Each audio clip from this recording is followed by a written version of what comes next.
All right. This whole situation is just absolutely mind-boggling, man. I have a longer form video that'll be coming later, but that'll talk about this whole situation.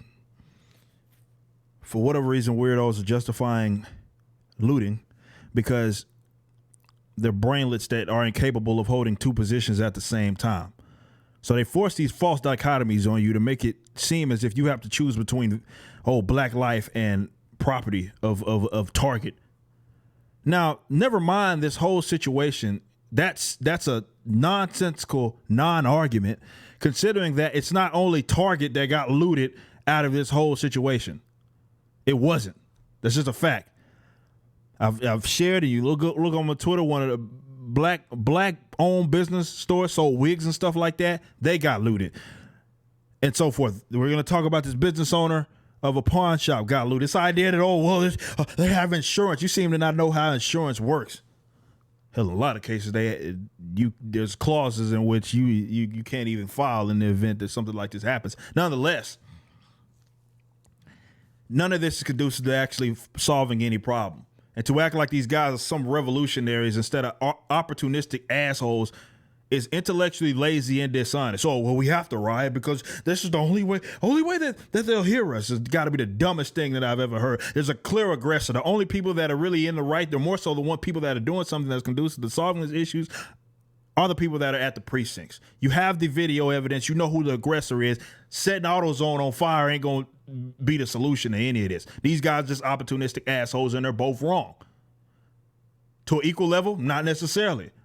But they're both wrong. I can hold two positions. State aggression is bad. Ironically enough, you guys have been arguing, been on the other side, defending the state for the longest, as for 365 days throughout the year, I'm always against the state. But I can hold the position that state aggression is bad, as well as looters are fucking idiots. I can hold both positions. It's easy for me to hold it.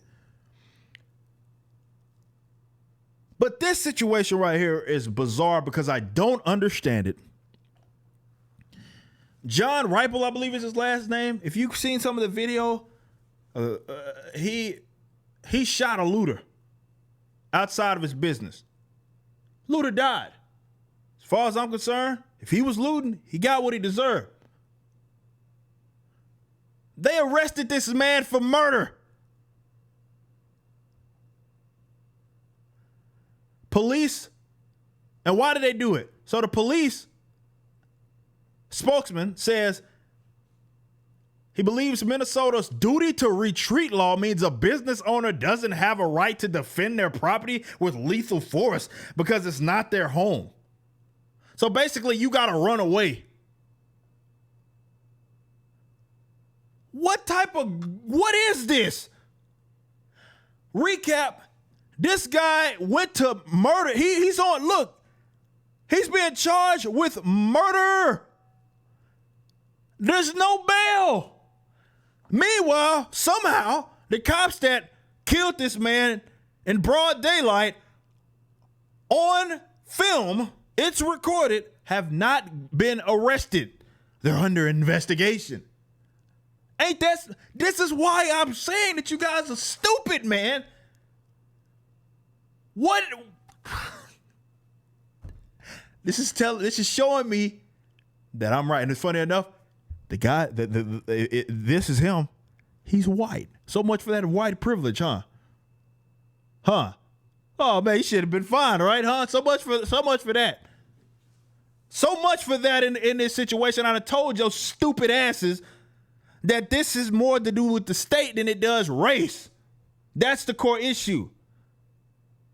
But because, again, these emotional brainlets want to excuse people that can't direct their frustration to the aggressors, you're seeing it unfold and the problem's getting it's not obviously you're not helping it. It's worse in this case because now someone's life is about to be ruined. Stupid law. Because he's shooting one of y'all, which he's in the right to do that, for looting. When it wasn't him he's not the one that had his knee on a guy's neck or on his torso, on his legs. Oh my God, man. This is hey, if you live in Minnesota, get the hell out. Get the hell out of Minnesota. But I have a longer form video in which I'm going to talk about how these guys are stupid. But nonetheless, you're seeing this issue unfold. As I've said time and time again, this is an issue that's in regards to the state agents. You can sit up here and try to take the cop-out route and talk about race all day long. Woe is me, oh, Mr. Black Man is being whooped up by the or more so catching the short end of the stick. And you limit everything to race and the state. Maybe it's because you guys need them to enforce your whimsical policies, but you don't want to actually address that core issue. The people that, if you want to help, if at all, direct your frustration to the people that are the actual aggressors. And if you can't do that, you're just a fucking brainlet.